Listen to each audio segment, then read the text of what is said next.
السلام عليكم ورحمة الله وبركاته. بداية فيديو جديد، أهلا بكم في قناتي قناة بيتك أجمل مع مروة. الفيديو بتاع النهاردة يا بنات هنعمل مع بعض كده جولة في شقة العريس ابن أختي. ربنا كده يتمم له على خير كده يا رب، ويفرحه ويهنيه ويسعده كده، وعقبال أولادكم جميعا وعقبال أولادنا وشبابنا وبناتنا. ربنا كده يفرحهم ويهنيهم ويسعدهم يا رب، ويديهم ويرضيهم ويرضى عنهم، اللهم امين يا رب العالمين. اول حاجه كده يا بنات، دخلت كده من باب الشقه على طول. هنا كده كنت بوريكم الصاله كده. صورتها لكم كده مره واحده كده على طول عشان خاطر اوريكم كده التفصيل. هنا كده اول ما ندخل من باب الشقه كده، نفس الاتجاه بتاع باب الشقه كده، جنبه على طول باب اوضه النوم. في الوش بقى اوضه الاطفال، وبعديها كده المطبخ. بس انا هوريكم كده الصاله الاول، وبعدين هندخل على الاوض والمطبخ وهنشوفها مع بعضينا.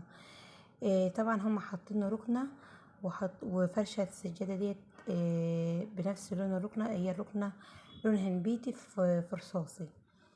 والسجاده برضو لونها نبيتي، النبيتي اللي فيها كتير، وفيها كمان بيج، بس برضو ماشيه مع الالوانات. يعني هي برضو مناسبه، مش يعني ولا فيها بهرجه ولا فيها الوانات كتيره. آه كمان عجبني في الشقة بسم الله ما شاء الله، عجبني فيها الألوانات بتاعة الدهانات. عامل الألوانات كلها لون واحد موحدها، مفيش أي ألوان كتيرة، والكلام اللي احنا بنشوفه الأيام دي موحد الألوان. فعشان كده الشقة كلها شكلها حلو. اللون اللي أنا مختاره لونه فاتح، يعني عطي كده وسع معاكي في المكان. يعني الشقة هي مع ان هي المساحة بتاعتها مش كبيرة، بس في نفس الوقت حلوة وشيك.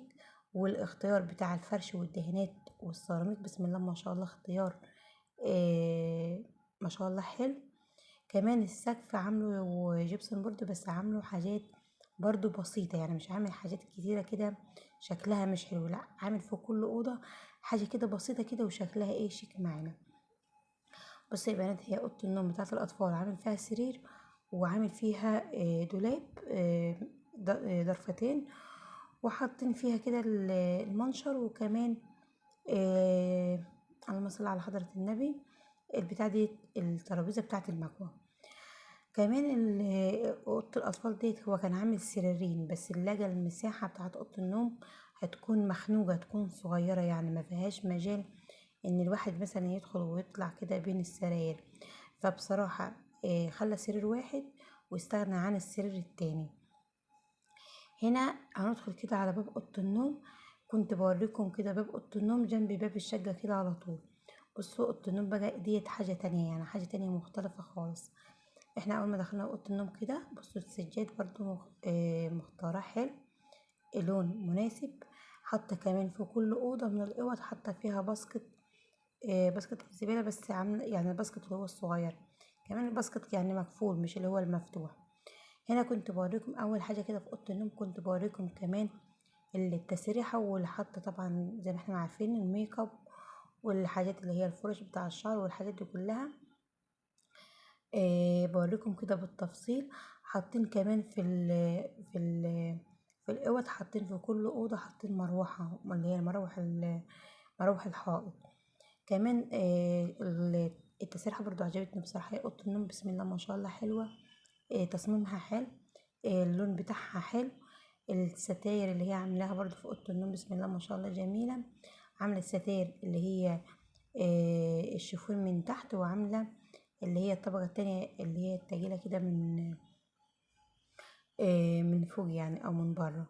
وهنا كده كنت بوريكم كده يعني نظرة كده سريعة على الأوضة، وبعدين هوريها لكم بالتفصيل. هنا كده كنت بوريكم السقف، الشغل اللي في السقف. بصوا السقف ما شاء الله اللهم بارك، حلو. الشقة بصراحة أنا أول ما دخلتها قلت بسم الله ما شاء الله، ربنا كده يبارك له.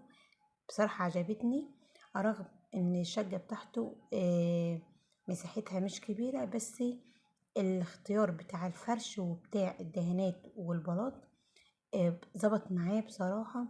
عطاكي مساحة كبيرة، حاسسك ان المكان كبير، وفي نفس ذات الوقت هما مش زاحمين الدنيا بحاجات كتيرة ملهاش اي 30 لازمة. احنا بنشوف حاجات كتيرة، يعني لا، هي العروسة حتى برضو اختيارها في الأجهزة وفي المطبخ برضو الاختيار بتاعها حلو، حاجات بسيطة. هي حاجات بسيطة بس ممكن تكون كمان يعني حاجات، يعني أقصد مش كتيرة بس حاجات حلوة بصراحة يعني الحاجات اللي هي جايباها ممكن تكون مش كتيرة، يعني مش جايبة مثلا من الحاجة 2 و3 و4 زي ما احنا ما بنشوف، لأ هي جايبة من كل حاجة حاجة واحدة بس حاجات اللهم بارك حلوة، يعني بسم الله ما شاء الله، ربنا كده يسعدهم يا رب ويهنيهم. هنا كده كنت بوريكم كل حاجة كده يعني من قريب كده عشان تشوفوا الحاجات كده على الطبيعة بيكون شكلها عامل ازاي. هنا فرشة كده طبعا مفرش الستان اللي هو بتاع الفرح، وحتى كده على كل كومودينو حتى اباجور. وهنا كده كنت بوريكم كده شكل السقف، وكمان الرسمة بصراحة اللي عجبانة اكتر واكتر اللي هي فوق السرير، يعني اللي فيها فوق السرير على بسم الله ما شاء الله برضو شكلها حلو وجميلة وبسيطة. بصوا كمان السجاد برضو حلو، يعني عجبني بسم الله ما شاء الله، اللهم بارك، يعني ربنا يسعدهم يا رب. خلاص كده طلعنا كده من اوضه النوم، هندخل بقى على المطبخ. يلا كده نسمي بالله ونصلي على الرسول كده وندخل على المطبخ. اللهم صل وسلم وبارك على سيدنا محمد. هنا يا بنات دخلت المطبخ، بصوا الوحدة ديت اللي هي على شمالي ديت وانا داخلة المطبخ، هوريكم المكان بتاعها هيكون فين. يعني هي اساسا مش معمولة للمكان ده، لا هي لها المكان بتاعها، بس لما اجي لحد المكان بتاعها هوريكم هي معمولة للمكان ده ليه. بص كده اول ما ندخل المطبخ كده حاطة الوحدة ديت اللي هي ده مش مكانها اصلا، وحتى جنبها كده التربو على طول. وهنا التلاجة بتاعتها، جايبة تلاجة فريش، وجايبة بسم الله ما شاء الله البتاع ده الأجهزة بتاعتها كلها فريش، يعني تلاجة غسالة بوتاجاز كلهم فريش. يعني ده كده تصميم المطبخ بتاعها، هم حاطين، بصوا كمان هم مش زاحمين الرخامة، يعني حاطين حاجات بسيطة خالص على الرخامة عشان الرخامة ما تكونش زحمة معاهم. وهنا كده التكفيلة بتاعة الحوض برضو عاملين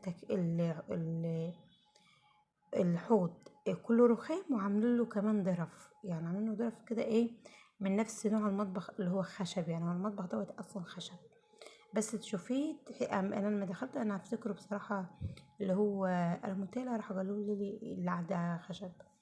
بصوا الانبوبه اهي، الوحده اللي انا وريتها لكم اللي هي في اول المطبخ مكانها كده، مكان الانبوبه اللي هو هيتفتح لها فتحه كده، النجار لسه ما عملهاش فتحه عشان ندخل الخرطوم كده منها ويتحط جواها، يعني كده علبة معمولة للأنبوبة. هتكون العلبة دي بين الغسالة وبين البوتاجاز. بس كده المطبخ حلو، حاجته بسيطة، حاجته مش كتيرة، مفيش بهرجة في الأجهزة ولا في الأدوات اللي هي الأطقم، الحلل والملامين والصيني والكلام ده كله، لأ هي جايبة من كل حاجة حاجة واحدة بس. فعشان كده المطبخ هادي وبسيط وشيك في نفس ذات الوقت. هنا كده كنت بوريكم الحمام.